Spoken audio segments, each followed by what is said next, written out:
제가 광고 드린 대로 이제 5월달 가정의 달을 맞이해서요. 앞으로 몇 주간 이제 가정과 관련된 말씀을 증언하려고 하는데요. 오늘은 그 첫 번째 시간으로요. 성경적 가정 세우기 이런 제목으로 하나님의 말씀 선포하겠습니다.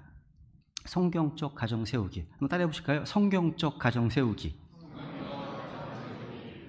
우리 하나님께서는요. 창조의 절정인 마지막 날 하나님의 형상을 따라서 남자와 여자를 지으시고 그들로 부부가 되어 가정을 이루게 하셨습니다. 그리고 그들에게 복을 주시고 다산하고 번성하여 땅을 채우라고 하셨습니다. 저는 이제 가정이라고 할 때마다 머릿속에 떠오르는 유명한 노래가 하나 있습니다. 그 노래는 여러분과 제가 잘 알고 있는 노래입니다. 즐거운 홈 스위트 홈이라는 노래 아시죠? 다 그죠? 이 노래입니다. 이 홈 스위트 홈이라는 이 원제라는 이 노래는요. 그 하워드 페인이라는 사람이 만든 곡입니다. 이 사람은 16살 때 어머니를 떠나보내고 또 3년 후에 아버지를 떠나보냈습니다. 그래서 이제 청소년기부터 이제 고아처럼 자라왔고요. 결혼도 하지 못했습니다. 방랑자처럼 전 세계를 떠돌아다녔다고 합니다. 이 사람은 가정을 경험한 사람이 아니에요. 그래서 누군가 물었습니다. 당신이 가정을 경험한 사람도 아닌데 어떻게 이러한 곡을 쓸 수가 있었습니까? 그랬더니 이 하워드 페인이 대답합니다. 나는 가정을 몰랐기 때문에 가정을 그리워할 수 있었습니다. 가정은 사무친 나의 꿈이었습니다. 라고 대답했습니다. 이 사람을 통해서 미국 사람들 가운데 영미권에 유행된 말이 있습니다. 자식들이요, 집을 떠나서 이제 밖에 나갔다가 집으로 돌아오면 아빠, 엄마, 집 같은 곳은 아무 데도 없어요. 우리 집 같은 곳은 아무 데도 없어요. There is no place like home. There is no place like home. 이런 말이 유행했다고 합니다. 아브라함 링컨은요, 이 노래가 이제 미국인들로 하여금 가정의 가치를 일깨운 노래라고 이야기하기도 했습니다. 유엔에서 행복을 이끄는 빅7, 이 무엇인가 이런 주제로 이제 연구가 있었답니다. 그래서 OECD 43나라가 참여하고 3차 열린 연구였답니다. 설문조사 결과 행복을 이끄는 첫 번째 조건은 가정이었습니다. 그리고 이어서 이제 건강, 경제, 일 이런 것이 뒤따라 나왔습니다. 여러분 집과 관련된 이제 영어 단어가 3개가 있습니다. 홈이 있고요, 또 패밀리가 있고 하우스가 있습니다. 이제 홈이라고 하면 집이 주는 어떤 정서적 의미에 집중하는 단어입니다. 편안함과 안정감을 주는 어떤 곳을 의미합니다. 하우스란 단어는요, 집에 거주하면서 가정을 이루는 사람들을 이야기하죠. 주 예수 그리스도를 믿으라. 그리하면 내가 구원을 받고 또한 내 집이 받으리라 할 때 그 집이 하우스입니다. 그렇죠? 근데 이 패밀리라는 단어는요, 한 집안에 사는 구성원들을 가리킬 때는 하우스의 의미이지만 성경에서는 같은 조상으로서 내려온 사람들의 어떤 종족, 혈통, 가계를 가리킬 때도 사용되는 단어가 패밀리입니다. 좀 더 넓습니다. 어쨌든 홈이든 패밀리든 하우스든 간에 오늘날 가정이라는 가치가 회자되고 있는 이때 우리 성도들에게 있어서 이 가정은 어떤 의미를 갖는 것일까요? 먼저 이 성경적으로 가정이 얼마나 중요한 곳인지 생각해 봤습니다. 먼저 이 가정은요, 하나님의 직접적인 계획에 따라 세워진 신적 기관입니다. 디바인 인스티튜션이라고 합니다. 신적 기관입니다. 여러분, 하나님이 직접 계획하시고 설립하신 신적인 기관은 이 세상에 딱 2개밖에 없습니다.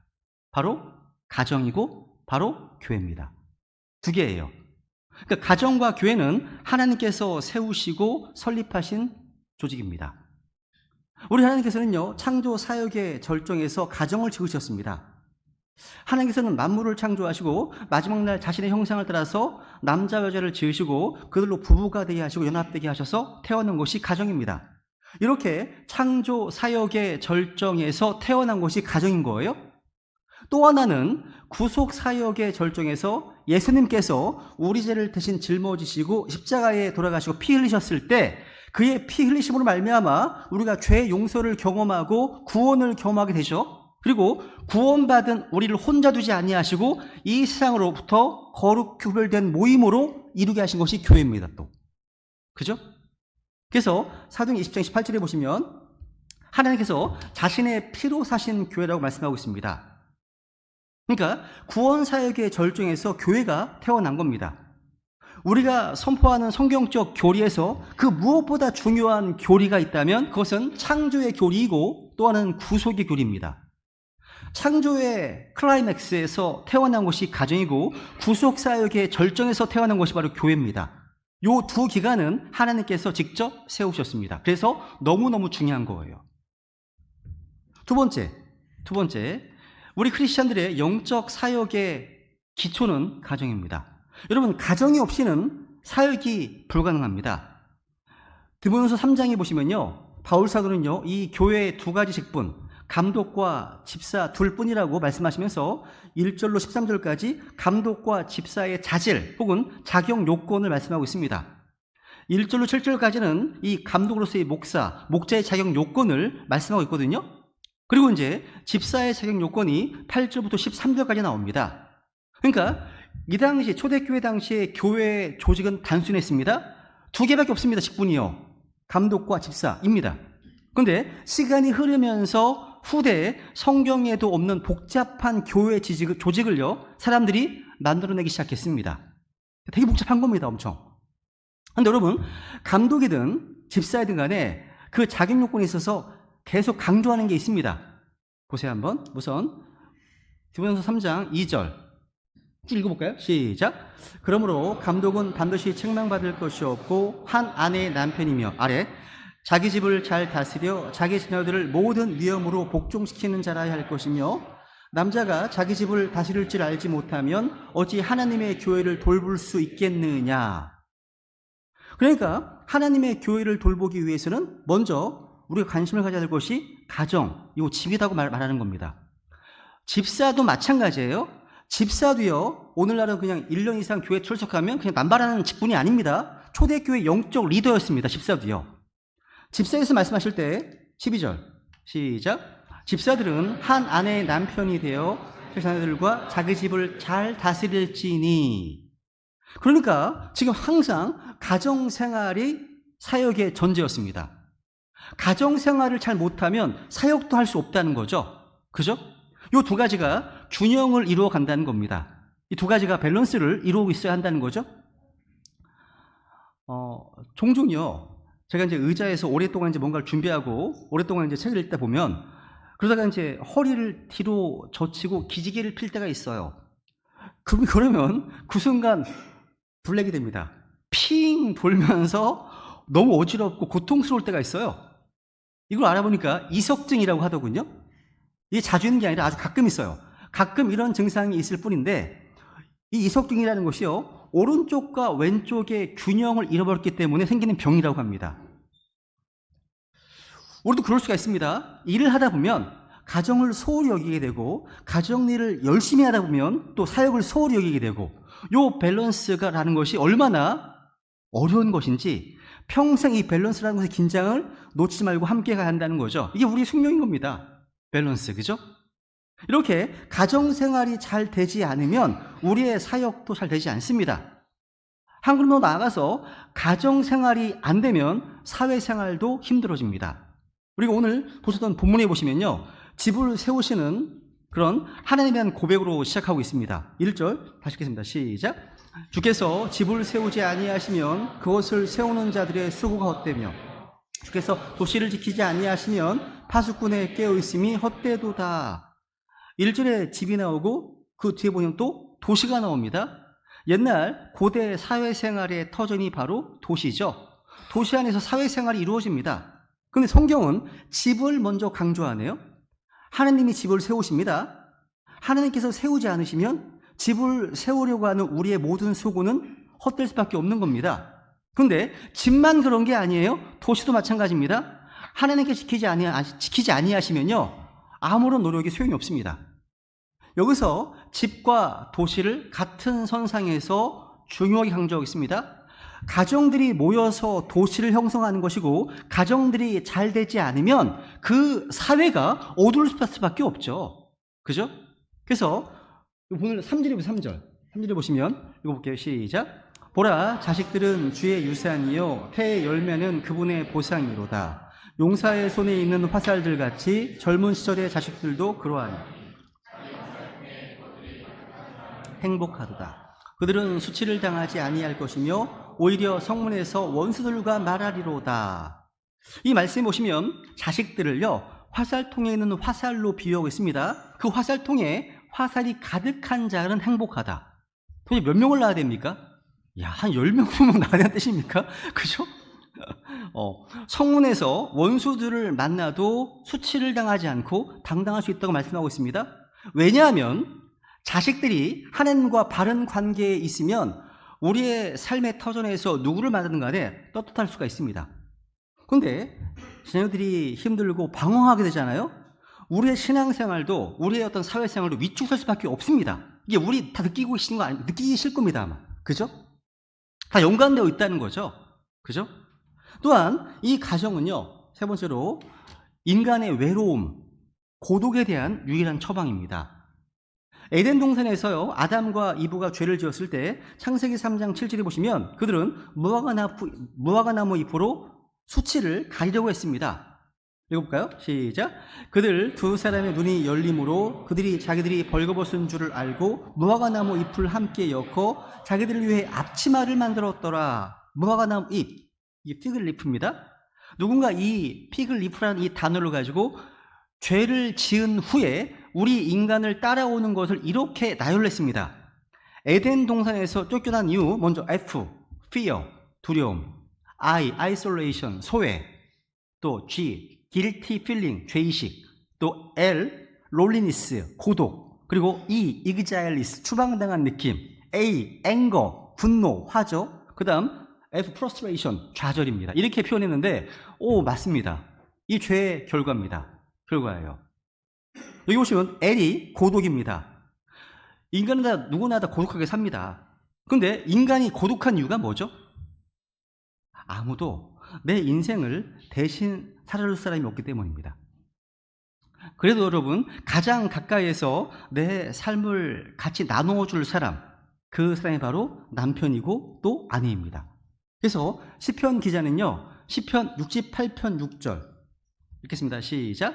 하나님께서는 외로운 자들을 가족들 가운데 정착시키시며 사슬에 매인 자들을 끌어내시나 거역하는 자들은 마른 땅에 거하는도다.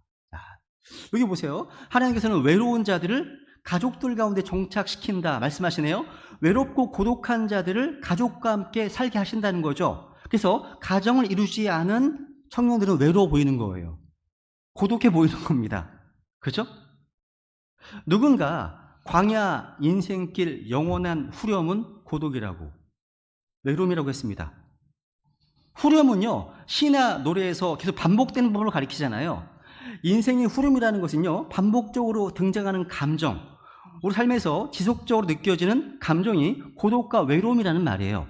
그런데 인생 영원한 후렴, 그 고독에 대한 하나님의 치유의 방편이 바로 가정이라는 겁니다. 가정은요, 외로움과 고독을 치유할 수 있는 병원인 것이고 또 성소인 겁니다. 가정에서 이런 외로움과 고독이 치유되지 못한다면 인생은 좀 방황할 수밖에 없습니다.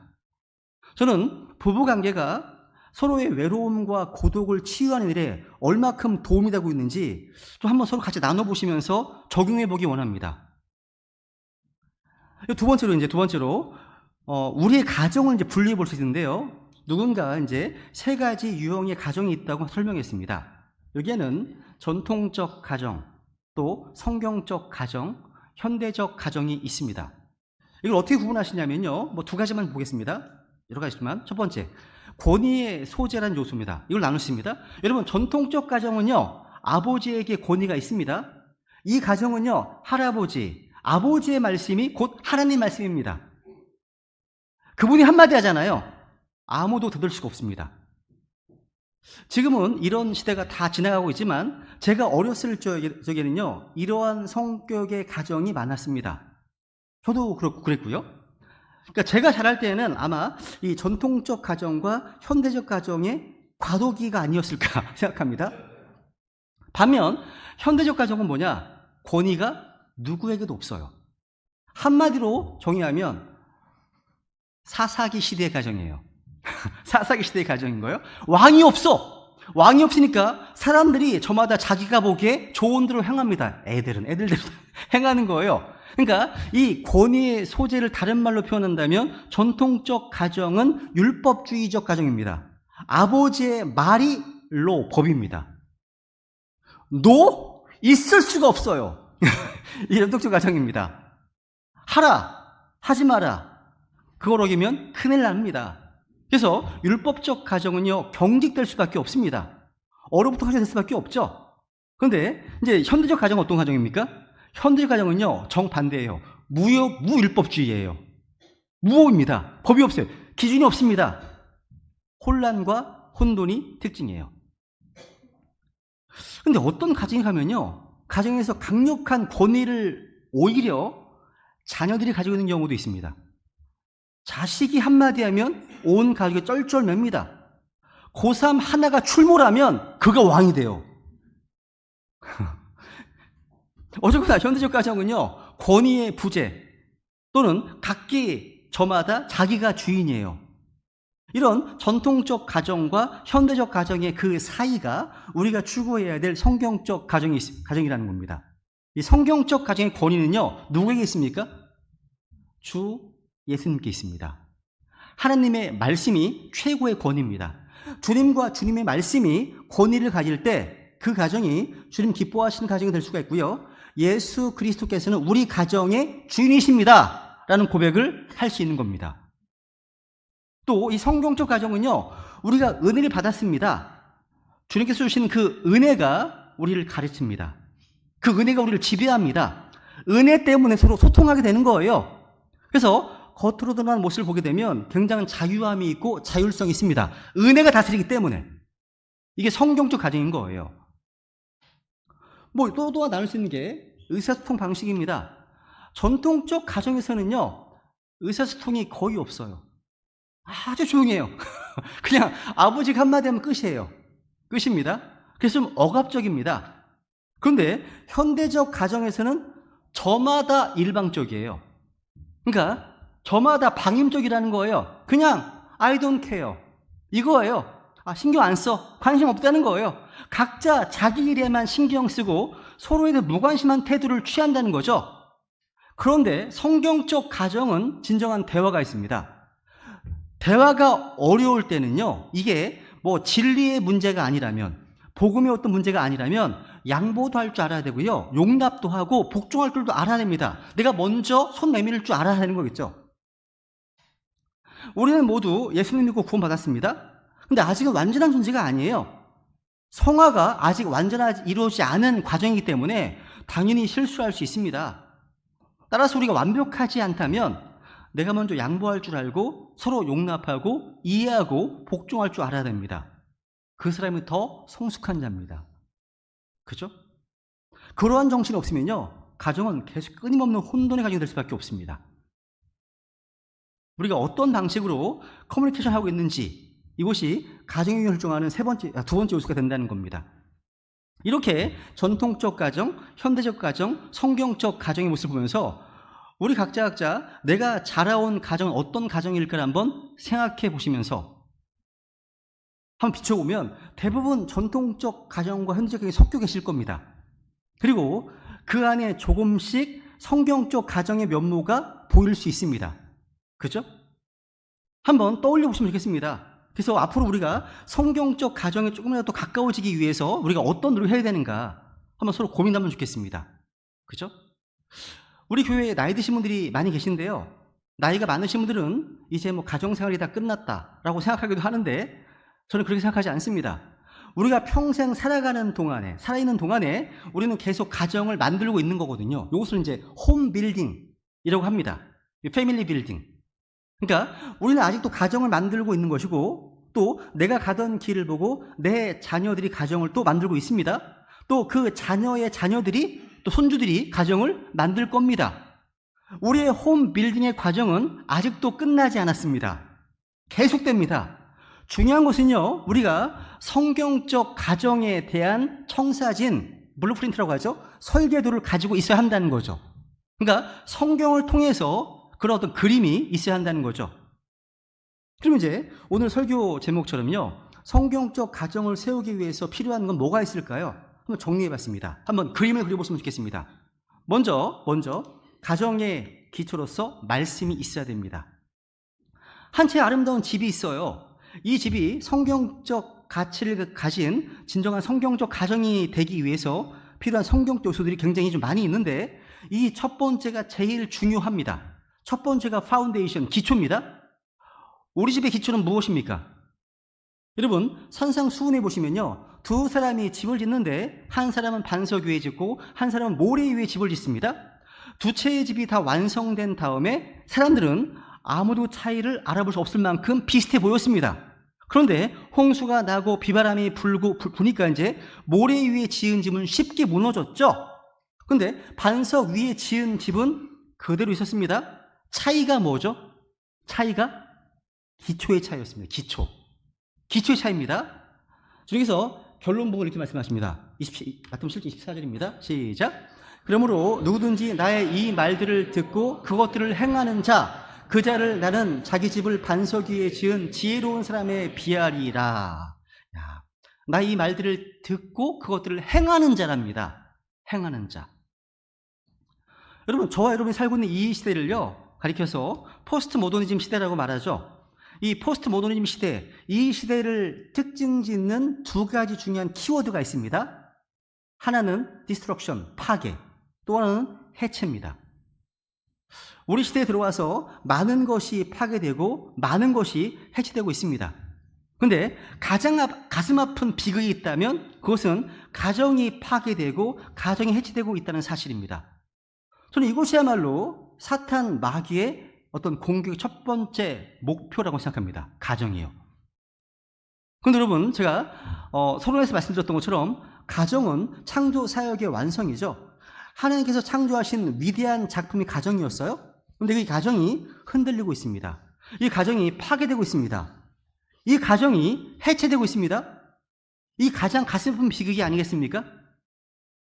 제가요, 침례 교도로서 또 성경 신자가 된 것을 감사하는 이유 중 하나가 뭔지 아십니까? 가정을 소중히 여길 줄 아는 그리스도인으로 살 수 있게 되었다는 사실입니다. 여러분, 미국에 가시면요, 남부 지역에 이 바이블 벨트 지역이 있습니다. 바이블 벨트라고 불리는 이유는 뭐냐면요, 이 지역은요, 성경을 중요하게 여기는 사람이 살고 있는 지역이라는 뜻입니다. 그런 의미거든요. 거기에 제일 많은 교회가 베프티스트예요. 침례교회입니다. 물론 이제 그 지역도요, 최근에 와서는 적지 않은 변화가 이제 일어나고 있습니다. 근데 적어도 현재까지 미국에서 가정에 대한 행복감, 만족도가 가장 높은 곳이 바이블 벨트 지역이에요. 왜 그렇다고 생각하십니까? 하나님의 말씀을 소중히 여기기 때문입니다. 이 말씀을 따라 살고자 하는 사람, 이 말씀을 붙드는 사람, 이 말씀의 삶을 세우고 이 말씀 위에 가정을 세울 줄 아는 사람들, 그런 가정은요, 그만큼 견고할 수 있기 때문입니다. 그러니까 성경적 가정의 기초는 주님의 말씀이라는 거죠. 우리가 어떤 가정을 가리켜서 이 가정은 크리스찬 가정이네, 이 가정은 성경적 가정이네 라고 말하려면요, 이 가정을 구성하는 대부분이 예수 그리스도를 자신의 구원자와 주님으로 영접하고 그 예수님을 고백하는 가정일 뿐만 아니라 그 주님의 말씀을 따라 살고자 하는 의지가 있는 가족, 그런 가정이 성경적 가정인 겁니다.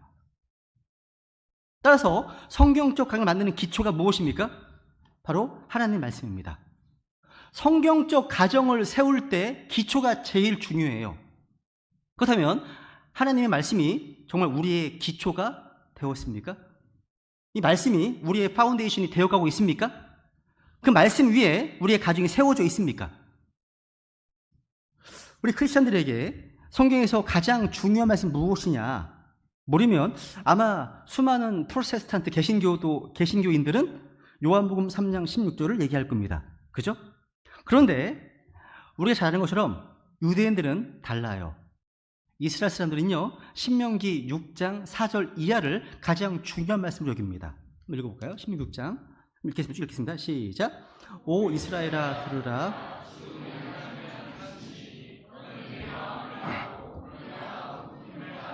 주 내 하나님을 사랑하라. 내가 이날 내게 명령하는 이 말들을 내 마음속에 두고 너는 그것들을 내 자녀들에게 부지런히 가르치며 내가 내 집에 앉을 때나 길을 걸을 때나 누울 때나 일어날 때나 그것들을 말할지니라. 또 너는 그것들을 내 손에 메어 표적으로 삼고 내 눈 사이에 두어 이마의 표로 삼으며 또 그것들을 내 집의 기둥들과 내 문들에 기록할지니라. 와, 이 말씀 가장 중요한 강조점은 하나님을 마음과 혼과 힘을 내 사랑하라는 겁니다. 그리고 우리가 그 하나님을 사랑한다면 구체적으로 어떻게 살아갑니까? 하나님의 말씀을 마음에 새기라는 겁니다. 그러니까 주 하나님을 사랑하는 사람이 나타나야 될 가장 중요한 첫 번째 장소는 우리 마음입니다. 하나님의 말씀을 마음에 잘 담아야 한다는 말이죠. 내 마음에 담아야 될 뿐만 아니라 이 말씀을 마음에 잘 새긴 다음에 이 말씀을 우리 자녀들에게 가르치라는 겁니다. 그러니까 이 말씀이 우리를 만드는 가장 중요한 가치라면 그 가치를 우리 자녀들에게도 가르치라는 겁니다. 언제 가르치라고 말하고 있어요? 언제 가르쳐야 됩니까? 앉을 때, 길을 걸을 때, 누울 때, 일어날 때. 이때만 하시면 돼요. 이때만 하세요. 다른 때 안 하셔도 됩니다. 무슨 얘기입니까 이게요? Always. 항상 그렇게 하라는 겁니다. 그러니까 언제나 이 말씀 붙들고 살라는 거죠. 그죠? 이 말씀을 손에 메어서 표적으로 삼고 눈 사이에도 이마의 표로 삼고 집의 기둥들과 문들에 기록하라 말씀하시네요. 그러니까 한마디로 이 말씀이 삶이 되라고 하는 겁니다. 그러니까 이 말씀이 다스리는 가정이 되게 하라는 거죠. 하나님 말씀 다스리는 가정, 저는 이것이 우리 시대에 주어진 가장 중요한 과제 중 하나라고 생각합니다. 여러분, 성경적 가정의 기초는 하나님의 말씀입니다. 이제 두 번째로 가겠습니다. 두 번째로 성경적 가정, 어떤 가정일까요? 하나님의 말씀이 기초라면 이제 그 기초 위에 두 개의 기둥이 서 있어야 됩니다. 저는 이것을 사랑과 복종이라고 부르고 싶습니다. 사랑과 복종, 따라해보세요. 사랑과 복종. 성경적 가정을 만드는 두 개의 기둥은 바로 사랑과 복종입니다. 여러분, 부모와 자식의 관계에 있어서, 남편과 아내의 관계에 있어 계속 반복되는 두 가지는 바로 복종하라, 또 사랑하랍니다. 어떤 분들은요, 복종에 대해서 아내만 남편에게 일방적으로 순종해야 하는 것처럼 가르치는 경우가 종종 있습니다. 에베소 5장 20절 이 말씀 때문에 그렇습니다. 물론 저는 에베소 22절 이 말씀을 사랑합니다. 아래 보시면 아내들아 너희 남편에게 복종하기를 죽게 하듯 하라. 아멘이십니까? 반만 하셨어. 반만 하셨습니다. 그런데 여러분 22절 바로 앞에 21절이 있네요. 21절 읽습니다. 시작. 하나님을 두려워하는 가운데 서로에게 복종하라. 이 말씀이 먼저 있네요. 이 말씀에도 아멘이십니까? 아멘이죠. 여러분, 성경이 사랑과 복종을 가르칠 때 이것은 결코 일방적인 사랑, 일방적인 복종만을 요구하고 있는 것은 결코 아닙니다. 남편에게는 사랑만 요구하고 아내에게는 복종만 요구하는 것은 아니란 말이에요. 남편도 아내를 사랑하고 또 필요하면 아내에게 복종할 줄 알아야 됩니다. 하나님을 두려워하는 가운데 서로에게 복종하라 말씀하시잖아요. 그죠? 일방적인 것이 아닙니다. 그런데 여러분, 남자와 여자를 다르게 지으신 하나님께서는요, 남녀의 어떤 완벽한 하모니와 아니면 가정의 행복을 위해서 남편이 좀 더 힘써야 할 것은 그것은 사랑이라는 것이고요. 아내가 좀 더 힘써야 될 것은 복종이라는 겁니다. 그러니까 아내에게서 좀 더 중요한 것은 복종입니다. 남편에게서 좀 더 중요한 것은 사랑입니다. 뭐가 더 힘들까요? 복종 힘들까요? 사랑 힘들까요? 에베소 5장 이런 말씀하십니다. 5장 25절 보시면 남편들아 너희 아내 사랑하기를 그리스도께서 또한 교회를 사랑하사 교회를 위해 자신을 주신 것 같이 하라. 여기서 사랑이라는 단어는요, 하나님께서는 이처럼 사랑하사 자신 독생자를 주셨으니 라고 할 때 그 사랑입니다. 그러니까 모든 것을 희생하는 사랑입니다. 그 사랑으로 아내를 사랑하라는 겁니다. 그러면 사랑이 힘들까요? 복종이 힘들까요? 근데 전 두 가지가 다 힘들어 보여요. 두 개가 다 힘들어 보입니다. 사실 사랑도 힘들고요, 복종도 힘듭니다.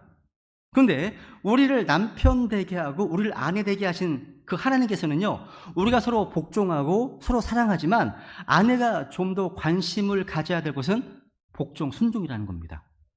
여러분, 하나님께서는요, 한 가정의 리더로 남자를 세우기를 원하십니다. 이것은요, 시대가 아무리 변한다 할지라도요, 바뀔 수 없는 성경적 원리입니다. 요즘 이것이 이제 많이 흔들리고 있고 도전받고 있지만 하나님께서는요, 가정에서 부족하다 하더라도 남편의 리더십을 기대하고 있습니다. 그러면 남편의 리더십을 세워주는 사람이 누구입니까? 아내가 세워줘야 됩니다. 여러분, 팔로워가 없이 리더가 세워질 수 없죠?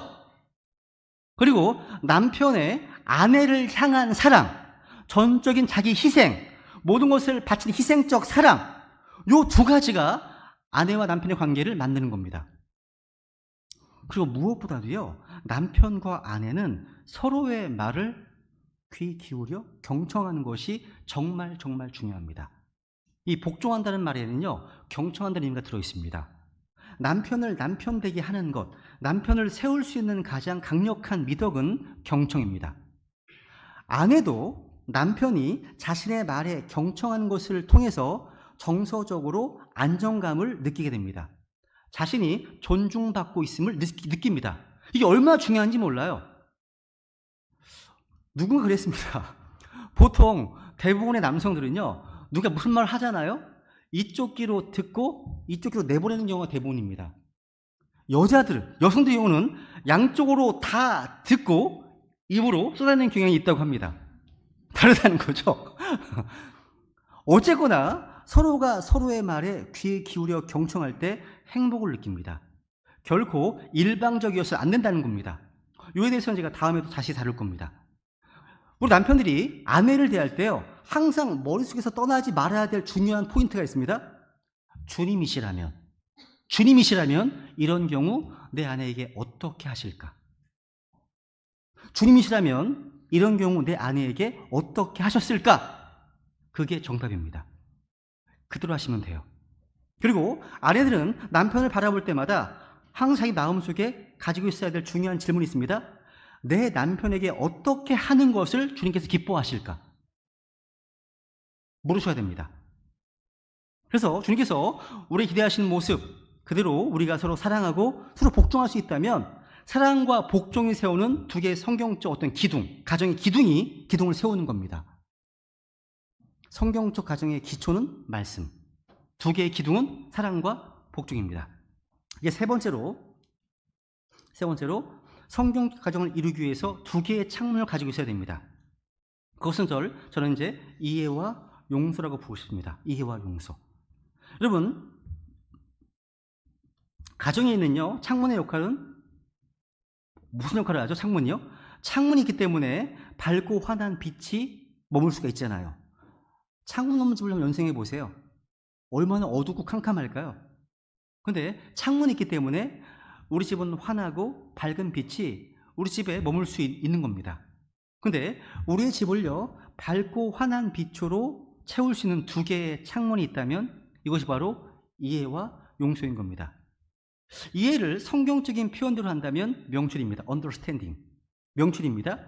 그리고 용서예요. 한번 에베소서 4장 32절입니다. 같이 읽어볼까요? 시작. 서로 친절히 대하며 상냥한 마음을 품고 서로 용서하기를 하나님께서 그리스도로 인해 너희를 용서하신 것 같이 하라. 여러분, 그리스도인과 비그리스도인의 차이, 다른 곳이 뭐라고 생각하십니까? 넌 크리스천들은 계속해서 죄를 짓고 우리는 죄를 안 짓는다는 겁니까? 아니죠. 크리스천들도 많은 죄를 짓습니다. 우리도 실수합니다. 그러면 크리스천과 넌 크리스천의 차이는 뭐죠? 우리 크리스천은요, 갈보리 십자가의 보혈로 죄 용서를 받은 사람들입니다. 죄 용서를 받았고 깨끗함을 이뤘다는 사실이죠. 그렇다면 죄 용서를 받은 자로서 우리가 달라져야 될 삶은 뭡니까? 그 용서를 우리도 실천하며 살아야 한다는 겁니다. 하나님께서 그리스도로 인하여 너를 용서하신 것 같이 너희도 서로 용서하라고, 그리고 그 용서가 실천되어야 될 첫 번째 자리가 바로 우리의 가정이라는 거죠. 그리고 그 첫 번째 대상으로서의 내 남편에게, 내 아내에게 먼저 우리는 용서를 베풀며 살아야 한다는 겁니다. 저는 건강한 크리스찬 부부의 모습은요, 결국 아무런 잘못도 하지 않는 부부가 아닙니다. 크리스찬들은 계속 잘못할 수가 있습니다. 근데 잘못을 즉각적으로 인정하고 서로가 서로를 용서할 줄 아는 부부, 이게 건강한 부부인 겁니다. 크리스찬다운 부부인 거죠. 여러분, 부부관계는 지상의 어떤 관계보다도 더 밀접한 관계입니다. 우리를 크리스찬 부부가 되게 하는 것은 완벽하기 때문이 아니죠. 크리스찬들도요, 끊임없이 상처를 주고받는 삶을 삽니다. 크리스찬의 삶은요, 우리가 완벽하게 산다는 것이 아니라 우리 잘못을 했을 때 여보, 내가 잘못했소. 나를 용서하시오. 하고 인정하고 용서를 빌 줄 아는 겁니다. 여기서 용서의 중요한 전제는 뭐냐? 상대방을 이해하는 것. 끊임없이 이해하려고 노력하는 겁니다. 이해는 한두 번의 작업으로 끝나는 게 아니라 평생 해야 될 작업입니다. 그런데 그 이해는요, 겸손한 사람만 할 수 있습니다. 저는 이해라는 영어 단어가 참 좋아요. understanding입니다. 언더, 아래죠? 상대방의 발 아래 설 때 상대방을 이해할 수 있습니다. 내가 상대방 꼭대기에 올라가 있으면 이해가 안 돼요. 비방만 합니다. 비난하게 됩니다. 상대방의 무릎 밑에 설 때 그를 억셉트할 수 있고 용서할 수 있고 이해할 수 있고 또 용서하게 됩니다. 여기 보시면 서로 친절히 대하며 상냥한 마음을 품고 라고 말씀하시네요. 친절함과 상냥함. 여러분은 서로가 서로에게 친절하십니까? 친절함. 하나님의 명령이에요. 친절할 것을. 또 상냥한 마음을 품고. 여기 상냥하다는 말이요, 영어로 tender, tender-hearted. tender한 단어입니다. 이건 부드러운 거예요. 연한 겁니다. 또 그렇게 하면 쉽게 상처를 입을 수 있는 마음, 또 딱딱하지 않은 마음, 동정심, 연민을 느끼는 마음이라는 겁니다. 상냥한 마음이라는 단어의 뜻이요. 서로의 상처와 아픔을 자신의 아픔과 상처인 것처럼 따뜻하게 품어줄 수 있는 곳, 이곳이 우리 크리스찬의 가정이 될 수 있어야 됩니다. 우리가 이제 영어로 상처 그러면요, scar입니다. S-C-A-R 이라고 합니다. scar라고 하는데요, 이 상처를 잘 품어주면 그 과거의 끔찍한 상처도 star, S-T-A-R, 별이 될 수 있습니다. 빛날 수 있다는 얘기예요. 그러니까 우리가 서로의 상처를 극복할 수 있는 유일한 비결은 뭐예요? 사랑하고 용서하고 이해해 주는 겁니다. 이런 이해와 용서의 창이 활짝 열린 가정에 행복의 빛이 머물게 되기 때문입니다. 그리고 마지막 성공적 가정을 위한 네 번째로요, 지붕인데요. 저는 이 지붕의 역할은 가정을 보호하는 거죠. 지붕이 없는 집 상상이 되십니까? 지붕이 없으면 눈보라와 비바람, 폭풍 속에서 우리의 가정은 보호받을 수 없습니다.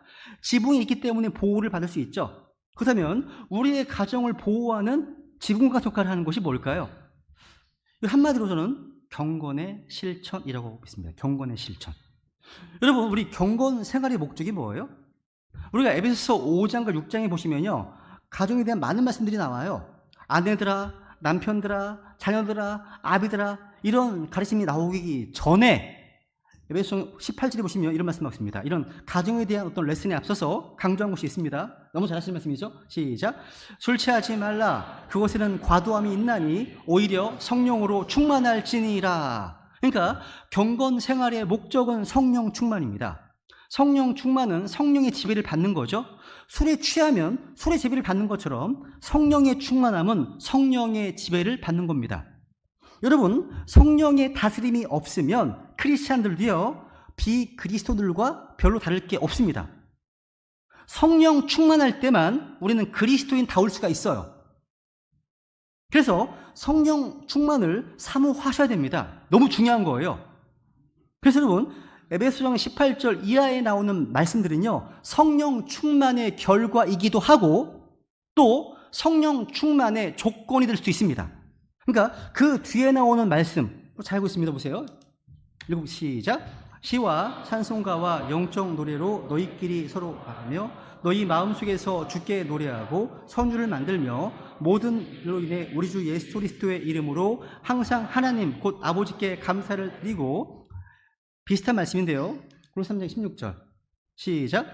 그리스도의 말씀이 모든 지혜와 함께 너희 안에 풍성히 거하게 하여 시와 찬송가와 영적 노래로 서로 가르치고 훈계하며 너희 마음속에서 은혜로 주께 노래하고 되어 있습니다. 여러분, 성령 충만하면 노래가 나옵니다. 성령 충만하면 말씀이 우리 안에 계속해서 작동하고 있습니다. 성령 충만하면 항상 감사하게 됩니다. 모든 일 감사하게 됩니다. 그리고 서로 복종하게 됩니다.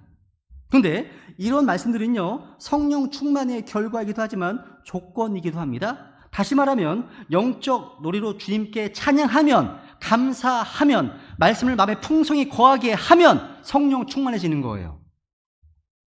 그렇다면 우리의 가정 식구들이 이렇게 성령의 충만함으로 다스림받고 늘 찬양과 감사 가운데 살고 계십니까? 그럼 우리가 알아볼 수 있는 방법 중 하나는요, 우리가 얼마나 말씀을 가까이 하는 삶을 살고 있는가 하는 겁니다. 여러분, 설교의 프린스, 설교의 황태자라고 불리는 스펄전 목사님이 이렇게 말했습니다. 항상 이걸 강조했어요. 이분은요, 경건 생활이 없는 가정이요 화 있을진저, 경건 생활이 있는 가정이요 복이 있도다. 한번 따라해 보실까요? 제가 앞을 읽을 테니까 여러분은 화와 복만 얘기하세요. 화 있을진저 복이 있도다. 제가 경건 생활이 없는 가정이요, 경건 생활이 있는 가정이요. 아멘입니다. 거기서 부엉이 같은 느낌이야. 네. 이 경건 생활은요, 우리의 가정에 성경적 가정의 지붕이 된다는 사실이에요. 그러니까 이런 경건 생활이 없다는 것은 가정을 보호할 수 있는 보호막이 상실되어 있다는 겁니다. 그래서 예배가 있는 가정, 항상 말씀을 놔두고 기도할 수 있는 가정은요, 지붕으로서의 주님의 보호막이 있는 거예요. 그죠? 그리고 우리 가정이 성령 충만함으로 다스림 받고 있는지 알아볼 수 있는 또 한 가지 모습이 있습니다.